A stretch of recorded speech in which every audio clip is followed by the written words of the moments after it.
people who are going to be really successful in the future are willing to make sacrifices in the present in order to guarantee that future. And by sacrifices, we mean they're willing to put in the long hours, they're willing to get up earlier, they're willing to work harder, they're willing to stay later, they're willing to invest and save their money, even though they don't have a lot, knowing that with compound interest, it will grow and grow over time.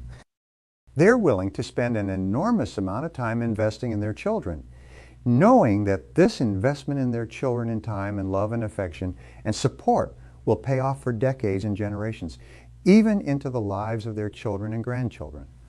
So sacrifice is the critical word, and sacrifice means that you have the ability to discipline yourself.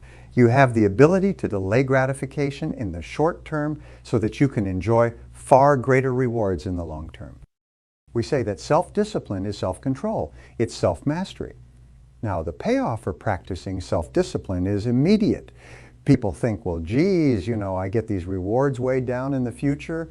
No. There is an immediate reward. There's a wonderful line in spiritual development that said, you are not punished for your sins, but by them. In other words, there are things that you do that are harmful to you that cause immediate detriment, but you're also rewarded for the good things that you do, and you're rewarded immediately. So what we know is when you practice self-discipline, you actually like and respect yourself more. And I know that how you feel about yourself on a minute-to-minute basis, do you feel that you're a good person? Do you feel that you're a likable person, a successful person?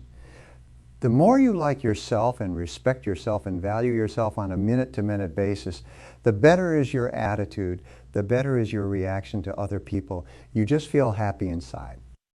And wonderfully enough, when you practice self-discipline, when you exert yourself to do what you know, you should do even though there's endless temptations to do something fun and easy. When you discipline yourself to do it, your self-esteem goes up. You actually like yourself more. Your self-image improves. You actually see yourself as a better person. And of course, as you know, your self-image determines your performance. The person you see in your mind will be the person that you will be on the outside. And the wonderful thing is, when you practice self-discipline, especially in exercise, for example, but even in hard work, your brain releases endorphins. Endorphins are called nature's happy drug, and it actually makes you happy to practice self-discipline, to take control of yourself and make yourself do the right thing and complete it. You feel good about yourself at the moment, and of course, the effect that it has on your future can be tremendous. Fortunately, self-discipline is a habit that you can learn with practice and repetition. If you do something over and over again, you eventually develop a habit. The difference between successful people and unsuccessful people is that successful people have success habits, and the most important success habit they have is the ability to make themselves do what they know they should do at this time. And wonderfully enough, if you practice it over and over again, it finally locks in. Now, many people get into the habit of taking the easy way out, looking for shortcuts and so on, so they actually get into a comfort zone of doing things that are harmful to their long-term future. And they actually feel uncomfortable completing tasks or starting on their most important jobs. However, when you get into a new comfort zone, it will be easier for you to practice the habit of self-discipline than it would be in the past for you to take the shortcut. Goethe, the German philosopher, said that everything is hard before it's easy. Everything is hard before it's easy. So developing the habit of self-discipline is hard, and be patient with yourself because you'll slip back all the time. All your life, you'll be slipping back all your life. You have to fight this battle. You never get it to the point where it's locked in forever.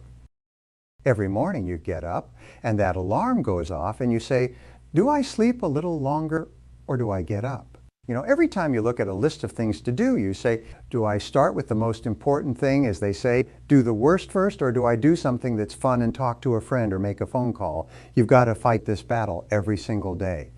But every time you fight it, you feel better about yourself. It only takes about 21 days, they say, to develop a new habit. So you can lock in the foundation of the habit simply by practicing self-discipline every single day without exception for 21 days. Some years ago, A businessman named Herbert Gray did a long-time study. It was kind of his project to find out what he called the common denominator of success. What would be the common denominator of success? And he spent 11 years studying the literature, interviewing people, reflecting on it, and he finally wrote a little pamphlet. And the pamphlet has been handed around for years and years, and you don't need to get it because I'll tell you what's. He said the common denominator of success was quite simple. He said successful people, he found, make a habit of doing what unsuccessful people don't like to do. And of course the logical question is, well, what is it that unsuccessful people don't like to do? Well, it turned out to be the same thing that successful people don't like to do either. But they do it anyway because they recognize that that's the price of success. For a simple thing like exercising, going for a run or a walk at the end of the day. Well, do people like to do this? Do we look forward to exertion and perspiration and sweating and strain and everything else? No, we don't look forward to it. But we do it because we recognize that this is the price of looking and feeling fit, trim, living a long life, taking good care of our bodies and so on. So remember, the same things that unsuccessful people don't like to do are things you don't like to do either. Many years ago, I met Rich DeVos personally. You know, Rich DeVos is the founder of Amway, started off selling soap from Dr. Door, and now he's worth about $5.3 billion according to Forbes. And he was asked a question. He said, well, you know, how do you get over the fact that it's hard to prospect? It's hard to recruit. It's hard to build a business. It's hard to come home after work and work on building your business. He said, you just have to understand this. There's lots of things in life that you don't like to do, and you'll never like to do them. There's lots of hard things that contain stress, and they contain rejection and potential failure and hard work and so on. He said, but you do them because you want to do. The other things, it is only by doing the things that you don't want to do that you can finally create the opportunity to do all the things that you want to do for yourself and your family. And again, it comes back to our favorite word. Sacrifice, being willing to pay the price in the present to enjoy the great rewards in the future. Now, there are 9 disciplines that you can develop that we'll talk about today. Disciplines that will improve every area of your life. And here's a rule: every exercise of discipline in any area strengthens disciplines in every other area. Just as if you work out with your full body, that strengthens all your muscles, your heart, your lungs, and so on, every weakness in discipline also weakens your other disciplines as well. So every time you exert yourself to discipline yourself, to make yourself do something, to control and master your natural tendency to seek the line of least resistance, every time you master that tendency, you feel stronger and better. And you strengthen your ability to discipline yourself in other areas as well. So the first discipline of all is the discipline of clear thinking versus fuzzy thinking. You know, sometimes you've heard me ask, what is the highest paid work in America? What's the most important work in any job or any company? And the answer is thinking. And you know the old saying that some people think they think, and the great majority would rather die than think. But the discipline of clear thinking is the most important because the way you think, the quality of your thinking, determines the quality of your decisions and choices. Your decisions and choices determine the actions you take. The actions you take determine your results, and your results determine the quality of your life. And it all starts with your thinking clearly. Thomas Edison once said that thinking is the hardest discipline of all. It requires real effort to think, because especially today, we are so surrounded with distractions. I'm always amazed when I go down the street or fly or drive as people seem totally immersed in listening to things. They've got devices in their ears and stuff on their cell phone. They're listening to music in their car and they're watching television. They simply cannot stop bombarding their mind with sensory input. And of course, when you're doing that, it is impossible for you to think. To think well requires that you practice a couple of techniques. Now, first of all, as Peter Drucker said, you need to take time to think. You need to create long, unbroken chunks of time. The rule is that fast decisions are usually wrong decisions, especially fast decisions involving people or money. So if you're going to make a decision that has long-term consequences, then you have to give it a lot of thought. You have to sort of look at it like a beautiful piece of porcelain. You look at it from every single side and think about it carefully. And the more carefully you think about a decision, the better the quality of that decision will be when you finally make it. How many times have you said, you know, if I just thought about that a little bit more, I wouldn't have done it? Or if I just thought a bit better, or I just taken time to think? Well, superior people, through experience and through painful experience, learn to take their time in making important decisions. So, one of the very best ways that you can develop the discipline of clear thinking is to sit in solitude for 30 to 60 minutes when you have a major problem or major issue in your life. Solitude has been discovered and rediscovered throughout all the history of man as the most powerful of all thinking tools. You see, if you could imagine a bucket of water with silt in it, and it's all churned up and you can't see anything, but if you leave the bucket of water to sit for a while, all the silt will drop to the bottom and the water will become perfectly clear. This is what happens for you in solitude. You sit calmly by yourself with no noise, no distractions, nothing to read. Just sit quietly, which takes tremendous discipline. The first few times you do it, at about 25 or 26 minutes, your mind goes clear, and any problem that you've been working on, the solution just pops into your mind. Any issue that you've been dealing with, the answer just comes to you. It's almost like a miracle when you practice solitude. You actually activate your superconscious mind and your intuition. And something that you've been having trouble with or wrestling with suddenly becomes clear, and you know exactly what to do. Now, here's the wonderful thing about solitude. Everybody who practices it will tell you it's incredible. And if you've never done it before, just practice it once, sometime today. Take 25, 30 minutes, take an hour if you can, and just sit quietly by yourself and allow your mind to calm. Sometimes it's called mind calming. And just allow yourself to calm down and think. And the most amazing things will happen. You'll start to make better decisions. You'll start to hear what is called the still small voice within. And this still small voice, or sometimes it will shout at you so loudly, you will be amazed. Now here's another way to think better. When you're dealing with any kind of a situation, write down every detail of the problem or situation. Take a sheet of paper, and the rule is think on paper, and write down every detail. How it happened, what's going on, the problems, the concerns, the cost, who's involved. Just write it down, write it down, write it down. And the most amazing thing happens between the head and the hand as you're writing out all the details.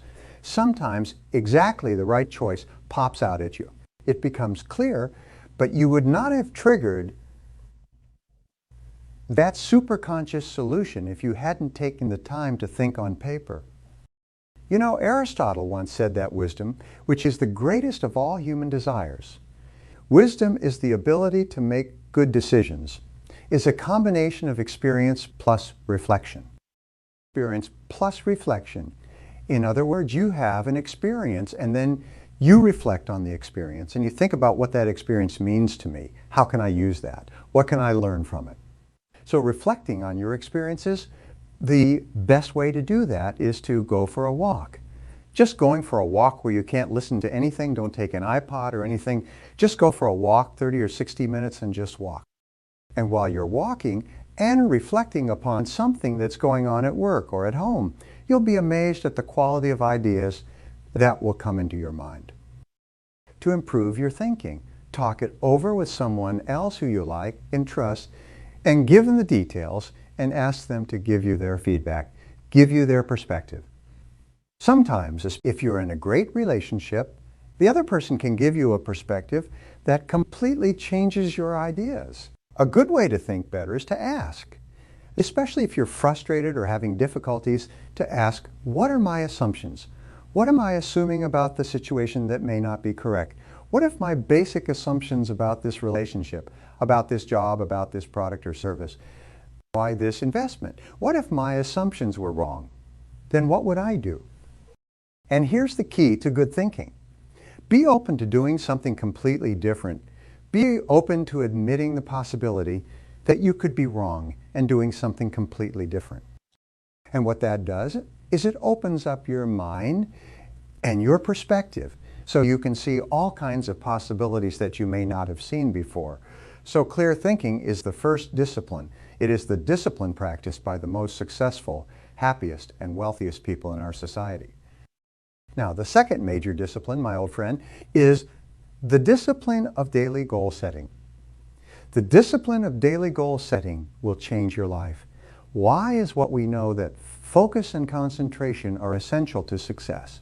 There are some skills that are helpful to success, that focus and concentration are indispensable. If you cannot focus and you cannot concentrate, then you have to work for someone else who will make you focus and concentrate. It will supervise you. The ability to focus, to be clear about what you want, and then to concentrate single-mindedly on achieving it are both habits or disciplines that you can learn through practice. So you start off in the discipline of daily goal setting. You start off and you ask this question. This is the big question. What do I really want to do with my life? Why am I here? If I could do anything at all, what would I want to do with my life? And there's a great question that you can use to clarify this. Most people think in a very fuzzy way about what they want to do with their life because they're preoccupied with all of their problems in life. So what you do is you remove all your problems by asking yourself this question. Imagine that I received $10 million cash today, tax-free in the bank, but at the same time I got a diagnosis from the doctor that said that you're going to die in 10 years. You'll have superb physical health for 10 years, but you're going to die in 10 years. So if you had $10 million in the bank, which means you had no financial worries and you had 10 years to live, what would you really want to do with your life? What would you do more of or less of? What would you start up or what would you stop completely? What would you get into or get out of? If you had $10 million and 10 years to live, imagine that for the moment, because most people, again, as I said, become preoccupied with their limitations, with what they don't have. And it holds them back from deciding what they really, really want. Now, the next thing you do is take a spiral notebook, and I carry a spiral notebook around with me all the time. Take a spiral notebook and write down 10 goals that you'd like to accomplish in the next 12 months or so. Write your goals in the present tense as though they already existed. Don't say, I will earn X number of dollars in the next 12 months. Write them down as though you are already earning it. Say, I earn X number of dollars this year. I always write the words by at the end of every goal. I will earn X number of dollars by December 31st, 2021. I achieved this goal by June 30th, 2022, and so on. When you give your subconscious mind a deadline, it works on it 24 hours a day. When you write down a goal, make sure it's positive. Don't say, I will quit smoking. Say, I am a non-smoker. Don't say, I will lose weight. I weigh X number of pounds.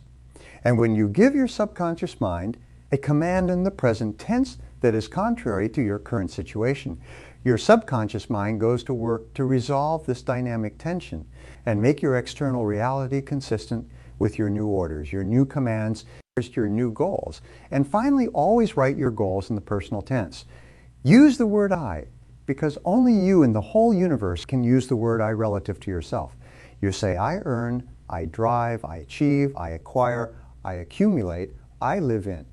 In other words, always follow the word I plus an action verb.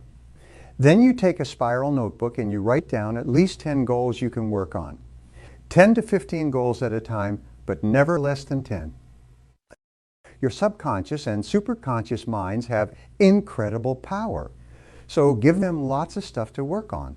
And then what you do is every single day you write down and rewrite your goals.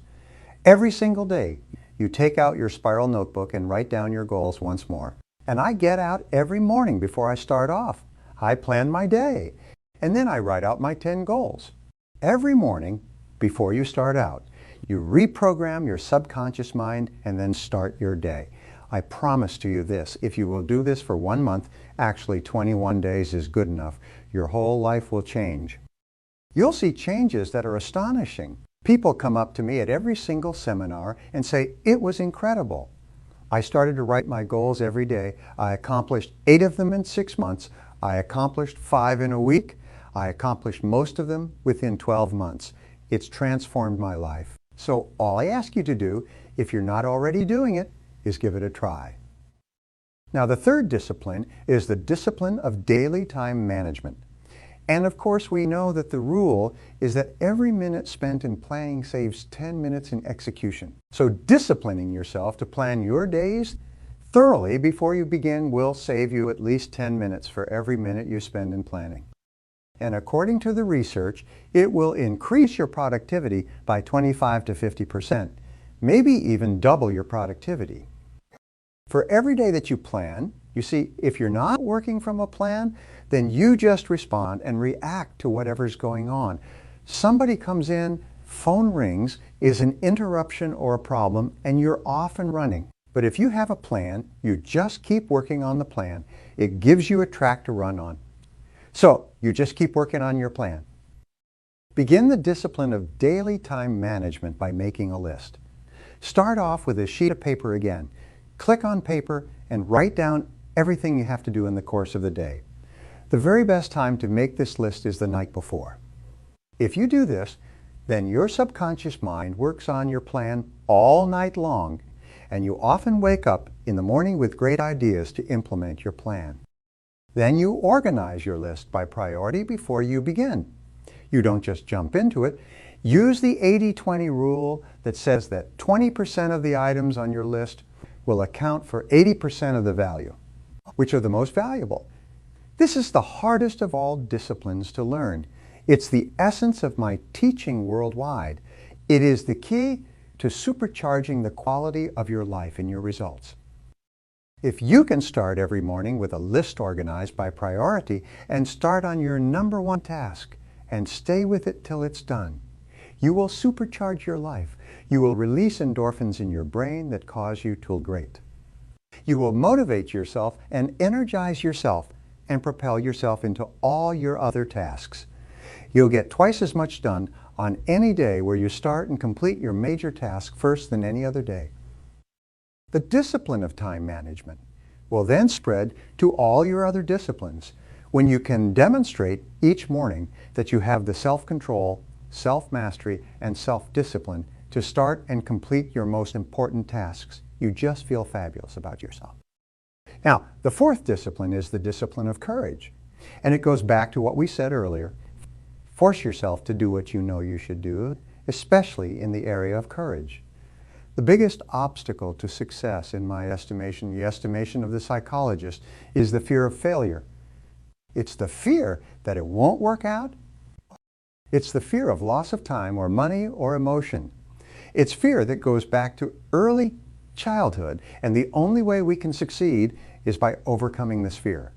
And this fear is captured in the words, I can't. I can't. What about this? What about that? What about this? Fully 80% of the population is paralyzed by the fear of making a mistake. And why? Because in growing up, you make lots of mistakes and don't like the feel of it. So eventually, you become conditioned to avoid taking any risk at all. So you have to overcome this in order to realize your potential. But what we know is that courage, the courage to face fears, is a habit. And it's development practice. Just like typing with a typewriter or riding a bicycle, you can actually develop the habit of courage by practicing courage whenever courage is required. Aristotle wrote about this in his Nicomachean Ethics in 350 BC. If you desire to have a quality that you don't have, act in every instance where the quality is called for as though you already had it, and you will have it. So as Ralph Waldo Emerson said, do the thing you fear and the death of fear is certain. What he said was to confront your fears. The natural human tendency is to avoid a fear-causing or fear-inducing situation. Most of our fear problems seem to be bundled up with other people. By the way, it's confronting a boss, it's confronting a bad relationship.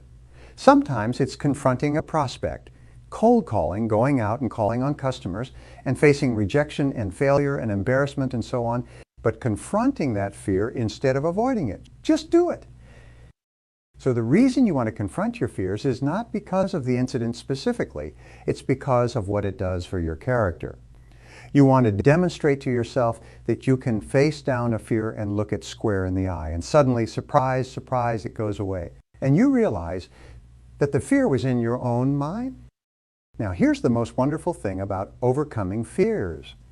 If the fear of failure is summarized with the feeling I can't, psychologists have found you can actually short circuit or override the fear by saying to yourself very strongly, I can do it, I can do it, I can do it, and do it, and do it, I can do it.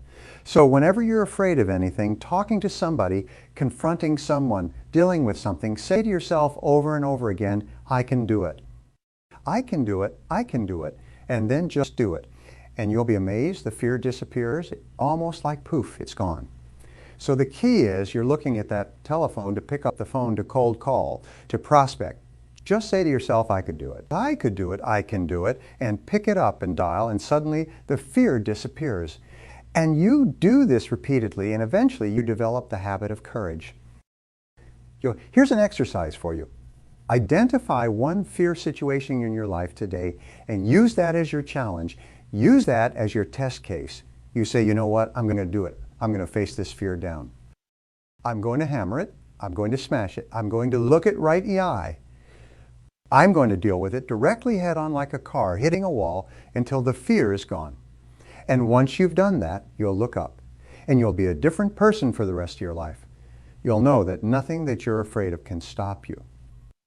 The fifth discipline is the discipline of excellent health habits.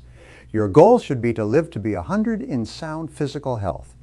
Today, the average lifespan in America is approaching 80, which means 50% of people will die above that, and 50% of people will die below. Since you are smarter than the average or more knowledgeable, you're better informed. You're probably going to smash that average and live to be 90, 95, 100 years old. So set 100 as your goal and say to yourself, okay, I want to live to be 100 in great shape. What would I have to do? What kind of shape would I have to be? And what kind of life would I have to live physically in order to get there? So first of all, design your ideal body. If your ideal body was perfect, in other words, weight, fitness, tone, stretch, flexibility, and everything. If your body was perfect, what would it look like? And make a list of all the things. Remember when you were a child, your body was perfect? And if your body's not perfect now, it just means that maybe you've forgotten to do a few things or you've done a few things you shouldn't have done. So start off with a clear picture of your perfect body and recognize that that is possible. Now, the key to physical health has always been contained in the 5-word formula. Eat less and exercise more. Eat less and exercise more. Every single person who studies the subject, and now more and more people realize that the key to success is to eat less and exercise more. And exercise every day. So discipline yourself to exercise daily. The very best time, of course, is in the morning.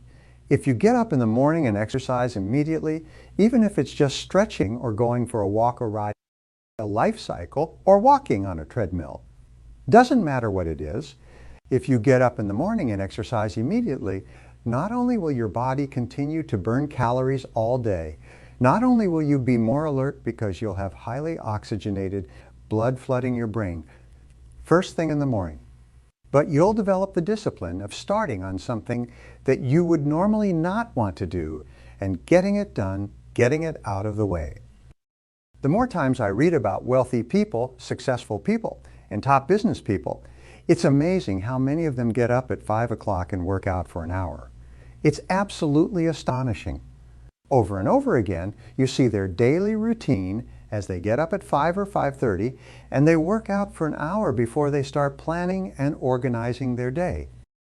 If you can discipline yourself to do that, it'll have an enormous impact on your life. Also, when you exercise first thing in the morning for 30 to 60 minutes, your brain releases endorphins, which, as I said, make you happy. They make you feel exhilarated, make you feel more creative, more positive. You'll feel more personable, you're more eager to get to work, and so on. So morning exercise just starts you off in fantastic mental and physical condition. Now, to get rid of any extra weight that you might have, just eliminate the 3 white poisons. The three white poisons are anything that has flour in it, flour, wheat flour, any kind of flour makes you overweight. It sticks to your gut, to your hips, and to your thighs. Eliminate sugar and any sugar. Eliminate desserts, eliminate donuts, eliminate soft drinks. Don't eat things with sugar and eliminate salt. Don't put any salt on your food. There's plenty of salt in everything you do. I ran into a friend of mine recently who lost 20 pounds. I looked at him. He was just swaying. I mean, his suit jacket was swaying back and forth like a tent on a tent peg in the wind. I said, geez, I said, you've lost a lot of weight. I said, how did you do it?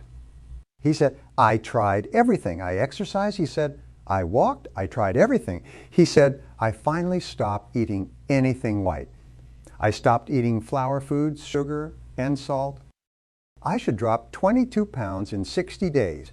I never came back, and I've had people tell me that all over the world. So if you can discipline yourself to only eat fruits, vegetables, and proteins, no pasta, no bread, no rolls, no cakes, no desserts, no Coke, no colas, and no salt, if you can just do that, you'll see yourself losing weight from the first day.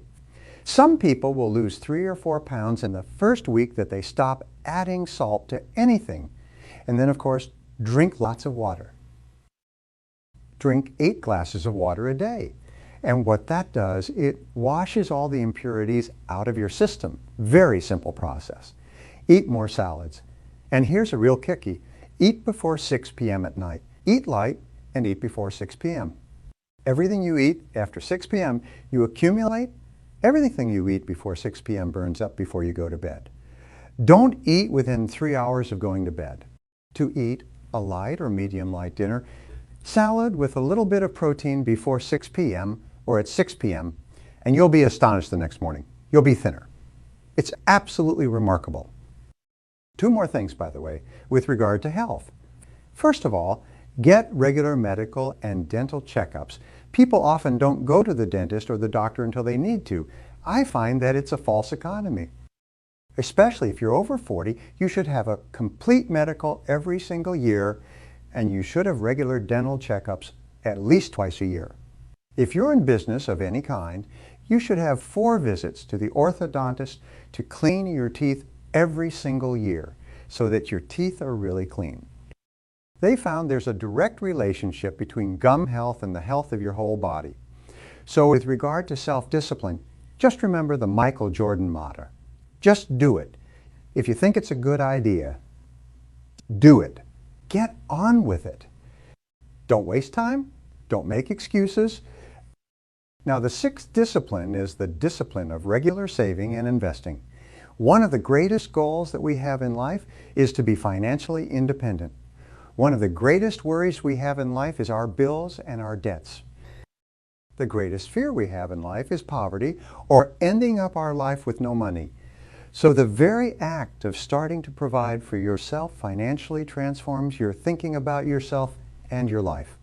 It makes you a happy person. So set a goal of financial independence. Decide that by gum, I'm going to become financially independent and resolve to get out of debt and stay out of debt. I've worked with countless people who have become financially independent, started from nothing, and one of the things that they had was an aversion to debt. They hated debt, they avoided debt. The only debt they would accept would maybe be debt on a mortgage on the house that they live in, maybe debt on a car. But even then, they don't like debt, and other than that, they avoid debt like the plague. So to get out of debt and stay out of debt, you have to discipline yourself. Now here's an interesting point, and I learned this from one of the smartest money managers I ever met. He said when we're young, we associate money with pleasure. We get our first allowance and we go and we spend it on candy, and we think that when we have money, we go and we spend it on candy or things that make us feel good. Now when we become adults, whenever we think of getting a lot of money, our first thought is spending it on something that makes us happy. If you go to a tourist resort where people are on vacation and having a good time, there are just lines of knickknacks and gadgets and junk because people, when they're happy, associate going out and buying stuff. However, what this does is it keeps you broke all your life. So what you do, this is what he told me, is you rewire yourself. You kind of pull out one wire and replug it in. And you say, instead of saying I like spending money, you say I like saving money. And you begin to think of how much you enjoy having money in the bank, how much you enjoy saving, how much you enjoy delayed gratification, how much you enjoy the idea of moving toward financial independence. And when you develop the habit of being happy about saving money, you start to find yourself more and more careful with your expenditures. Now, you know the rule for financial independence is to save 10, 15, 20% of your income throughout your life. And as your income grows, keep saving more and more and investing it, putting it away.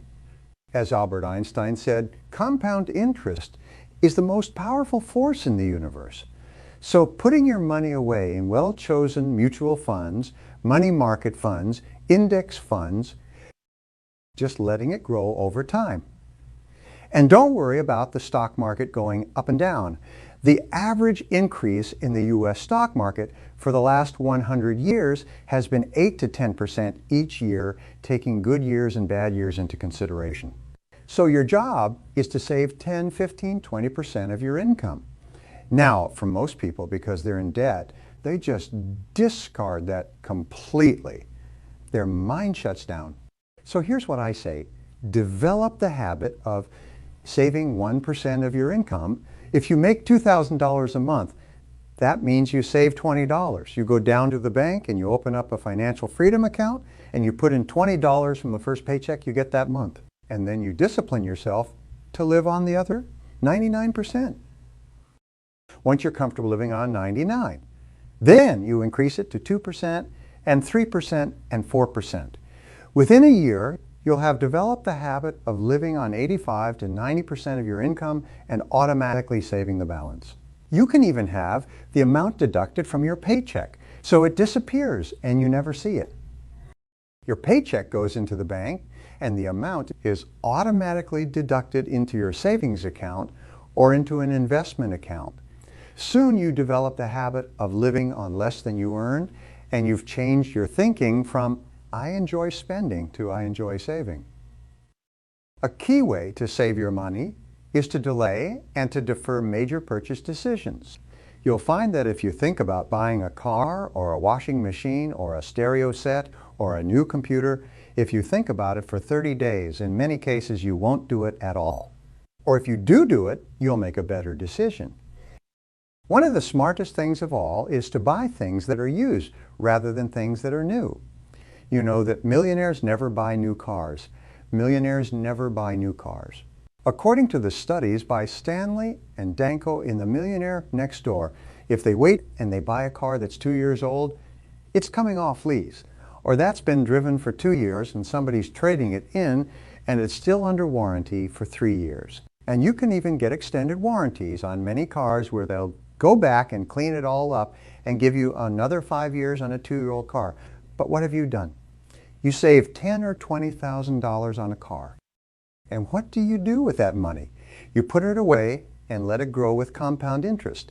If all you did was buy a used car every 5 to 8 years, drive it until it falls apart, and then buy another one, the money you save from buying new cars can make you rich. It can accumulate with compound interest into hundreds of thousands of dollars by the end of your working lifetime.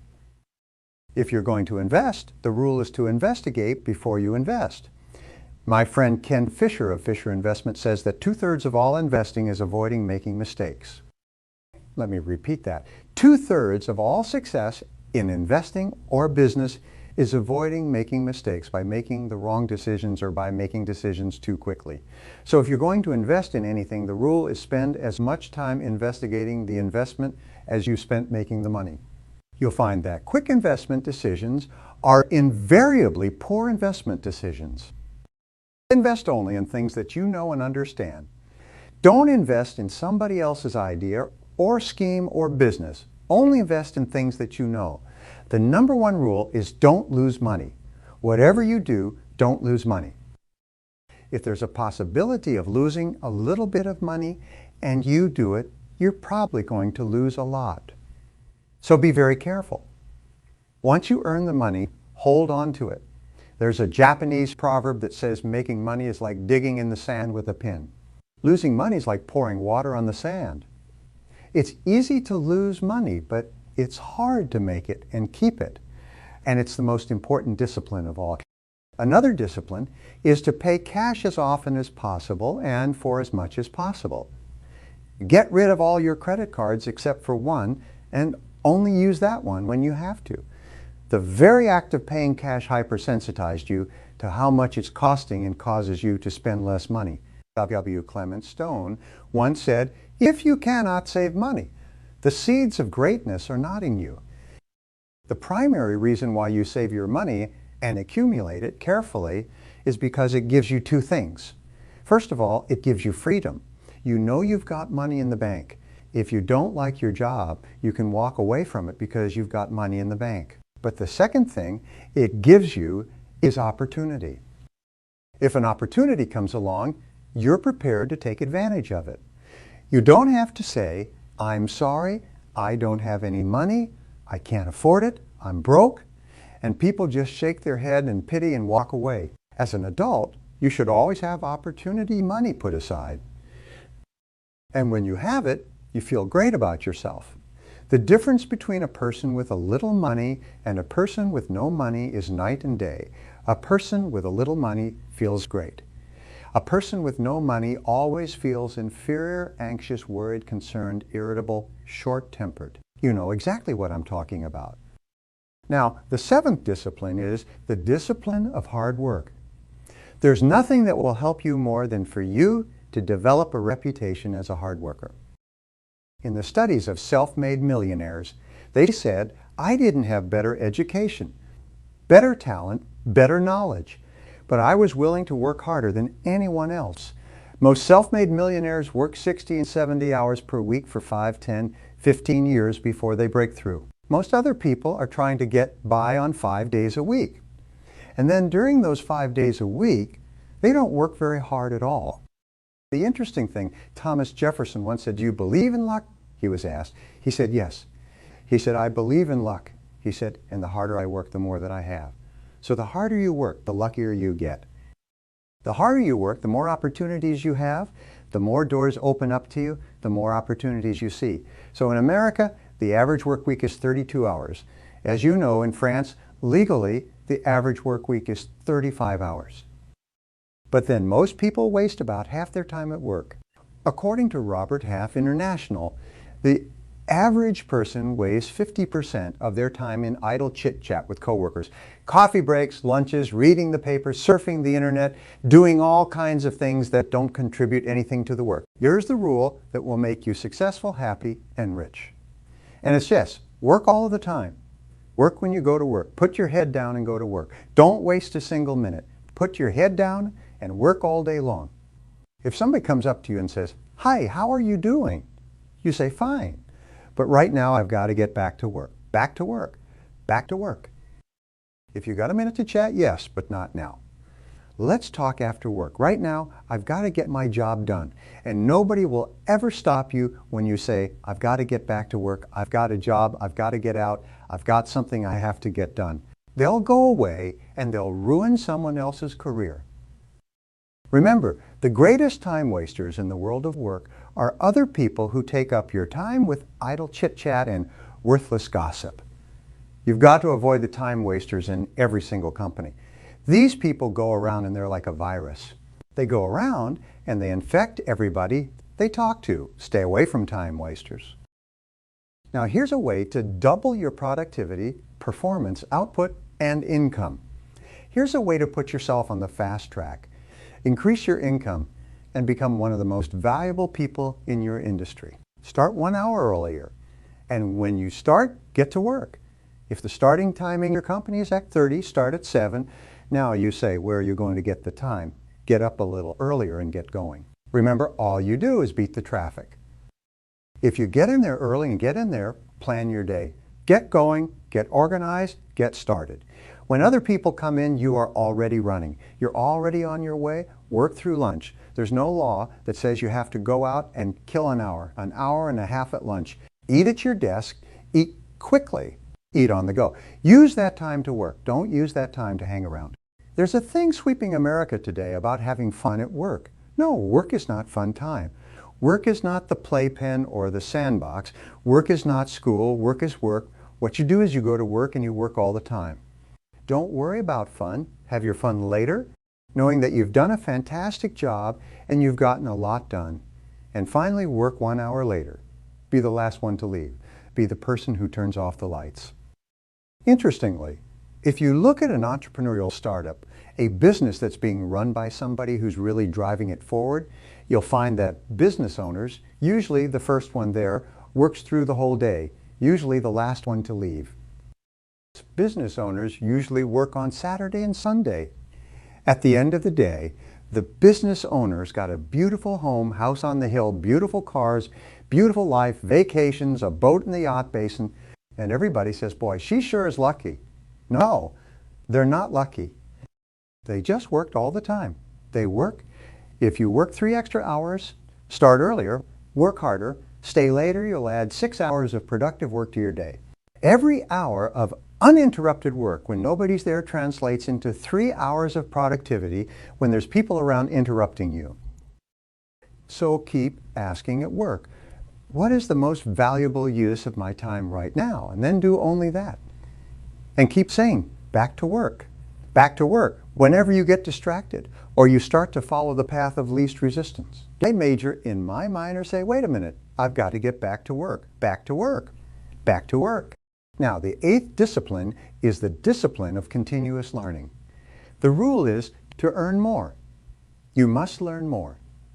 If you want to earn more than you're earning today, you've got to learn new knowledge and skills that make it possible. Jim Rohn once famously said, work at least as hard on yourself as you do on your work. So how do you do this? Well, you read in your field daily. If you read 60 minutes a day in your field, a little in the morning, a little in the evening, it'll translate into 1 book a week. 1 book a week will translate into 50 books a year. The average adult reads less than 1 book a year. And most nonfiction books are never read past the first chapter. If you read 50 books a year, it's the equivalent of getting a PhD in your field every single year. Just reading every day will make you one of the most proficient, most skilled, and ultimately highest paid people in your field. Listen to CDs in your car. Like this, the average person drives 500 to 1,000 hours a year. That's the equivalent of 3 to 6 months, a 40-hour week. That's the equivalent of 1 to 2 full-time university semesters. Just listening to educational CDs in your car will make you one of the best informed people in your field. And finally, in continuous learning, attend seminars, take courses, take structured courses given by experts, given by authorities. You can learn more in a half day or a day from an expert than you might learn on your own in years. I've had many people walk out of my courses with 1 new idea and increase their income 5 times within 30 days. 1 new technique for getting new clients, prospecting, 1 new technique for presenting or overcoming objections. 1 new technique for closing sales or getting referrals, and their income exploded. They'd have never learned it. They call me. They come to me. They say, it was incredible. It changed my life, that 1 idea. Now, the average income in America increases about 3% a year. With additional knowledge and skill, you increase the rate at which your income goes up. If you get new knowledge and skill, you learn more, your income goes up 10% per annum. You'll double your income in 7.2 years. If your income goes up 25% per year, you'll double your income in 2 years and 8 months. In other words, the more you learn, the more you earn. The benefits of continuous learning are life-changing. And here's the fun, number 9. The discipline of persistence. Now, the discipline of persistence says that the greatest test of self-discipline is when you persist in the face of adversity and you drive yourself forward to complete your tasks 100%. The test of self-discipline is when you can drive yourself to keep on keeping on, even when everyone around you feels like quitting, and you feel like quitting as well. We say that courage has 2 parts. The first part of courage is the courage to begin. It's the courage to start. It's the courage to launch in the face of failure with no guarantees of success. But the second part of courage is the courage to endure. It's the courage to persist and to keep on going when you're tired and you're disappointed and nothing's working, and there's no guarantee of success, and maybe even a very large likelihood of failure. So it's really important. We say that your persistence is your measure of your belief in yourself and what you are doing. If you truly believe in the goodness and rightness and value of what you're doing, you will persist regardless of what's happening on the outside. And the more you believe in the goodness and rightness of what you're doing, the more you will persist. And wonderfully enough, the more you persist, the more you believe in yourself, the more you believe in the value of your work. Persistence seems to change your character. In reality, persistence is self-discipline in action. In the final analysis, your persistence is your measure of self-discipline. Self-discipline leads to self-esteem. Every time you practice self-discipline, you feel better about yourself, which leads to greater persistence, which leads to even greater self-discipline. And you get onto an upward spiral in life. That's why Napoleon Hill said that persistence is to the character of a man or woman as carbon is to steel. You actually make yourself, you shape yourself, you from yourself. You build yourself into a superior human being, a better and stronger person by persisting when you feel like quitting. Well, every time you have the tendency to quit, every time you feel like giving up or cutting corners or stopping before you finish your task, say, wait a minute, this is a test. This is a test of my character. This is the test to see what I'm made of. And it's not what I'm working on that counts. It's the person I am becoming by either persisting or quitting. So always persist until you have completed the task. And as you do, you burst through and your brain flooded with endorphins and you feel wonderful about yourself. Eventually you develop that habit of persistence and you become unstoppable. Here are the 7 benefits of practicing self-discipline in every area of your life. Number 1, the habit of self-discipline guarantees your success. Every single successful person has that fundamental quality of persistence and tenacity, that fundamental quality of self-discipline to make themselves do what they should do, whether they feel like it or not. Number 2, when you practice self-discipline, you'll get more done faster and better than other people. You'll get more results. You'll be more productive. You'll have higher levels of performance. You'll bring yourself to the attention of people who can help you and support you and move you forward. Number 3, you'll be paid more and promoted faster at any job in any situation. The people with high levels of self-discipline who get the results are the ones who are immediately moved to the front of the line of life. Number 4, you'll have a greater sense of self-control, self-reliance, and personal power. You'll feel that you could do anything that you put your mind to because you have the ability to make yourself, to discipline yourself to do it anyway. Number 5, self-discipline is the key to self-esteem, self-respect, and personal pride. Every time you discipline yourself, you'll like yourself more. Every time you discipline yourself, you see yourself as a better person. Every time you discipline yourself, you feel great about yourself. You feel personally proud of yourself. It affects your personality in a very positive way. Number 6, the greater your self-discipline, the greater your self-confidence, and the lower your fears of failure and rejection. Eventually, you develop self-confidence so that you'll walk through walls. Number 7, with self-discipline, you'll have the strength of character to persist over all obstacles until you succeed. With self-discipline, you achieve personal greatness.